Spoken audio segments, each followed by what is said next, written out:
Good morning, everybody. When the Mughal Empire was in decline in India and the new states were emerging, let us see what was happening in other parts of the world during this time. That's why the topic elsewhere. Now, the social condition of people all over the world was almost the same because, as in India, when the rulers were ruling, the common people did not have much say in the administration, and it was during the 18th century that we can see that the common people did not enjoy any right to participate in the affairs of the government. Everything was decided by the rulers. And the same was the condition elsewhere in the world also. So, but in the Western countries, this continued up till the end of the 18th century, and something happened in the end of the 18th century which changed the scenario. So, what was that which changed in the 18th century, or what happened in the 18th century? So, two great revolutions occurred in the 18th century, one in America and one in France. So, it was the American Revolution which started in 1776 and continued till 1781, and the French Revolution occurred in the year 1789. So, these two revolutions changed the scenario. Now, in these two revolutions, they challenged the social and political privileges by the aristocrats. Aristocrats means the rich people.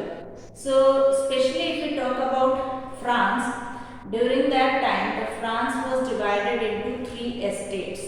In the first estate, there were clergy, that means those who were the holders of the church or important positions of the church.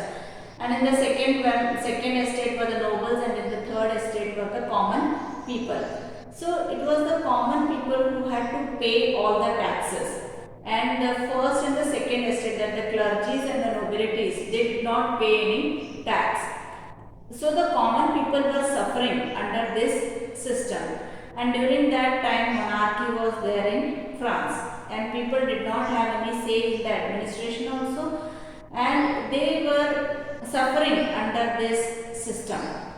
So, the middle class and the peasants and the artisans, they came up, they fought against this system, and they fought against the special rights that was enjoyed by the clergy and nobility by not paying the taxes. So, they were enjoying. So, against this, the middle class and the artisans fought, and this fight actually culminated into French Revolution.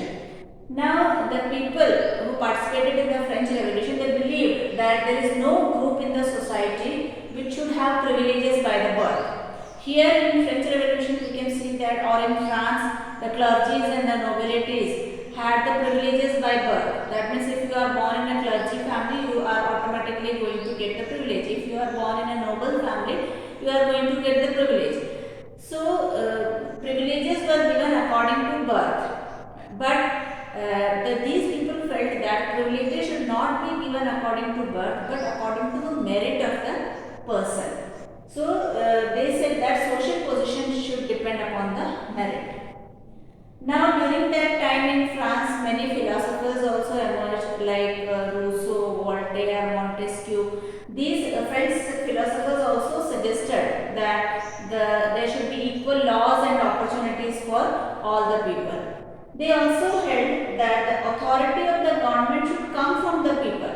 Authority of the government should come from the people means it should be the people who should give them the power, and for that it is necessary that the government should be chosen by the people.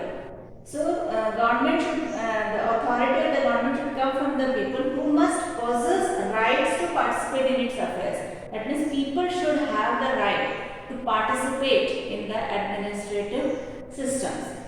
So, this idea was laid by the French philosophers, and because of the prolonged struggle in the American Revolution and French Revolution and all, the people who were considered as subjects, or who were considered as having no say they got the right as citizens. So now citizens means they have equal say in the participation of the government affairs. So it was because of these revolutions that the freedom, the liberty, equality, fraternity, and constitutional rights, all these came, and India was also influenced much by the French Revolution. So when in India this Mughal Empire was at decline, French Revolution was occurring in France, and similar type of revolutions were occurring in other parts of the world, which had its great influence on India. Now this is all about the chapter 18th century political formations. So children, here our history syllabus has come to an end, and please, now it's time for you to revise all the chapters of history. Go through the video once again, go through the assignments, math work, etc.